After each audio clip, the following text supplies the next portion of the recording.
Hey students, do you know what play mode is? If no, then we are here to tell you. Play mode helps you to solve single choice questions that are designed by Vedantu experts according to your syllabus.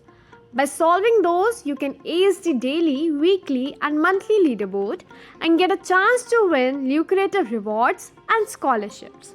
So here we are to tell you that we have brought something great news for you guys.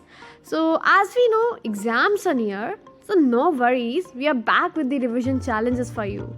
So do you want to know more about it?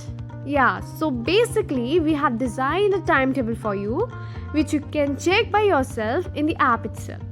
So here we go. So firstly, open your Vedantu app.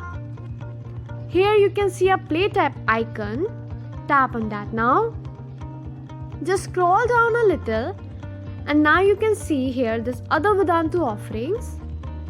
Here you can see this Gamester challenge schedule where we have scheduled your challenges in a very systematic manner, that is on Monday, on Tuesday and so on. Oh wow! So students, this is for 6th to 10th grade. Similarly, there will be a timetable for 11th and 12th and JEE NEET droppers as well in their respective classes. So in future, if we are going to make any changes, we will update here. So hurry up and play the challenges subject wise.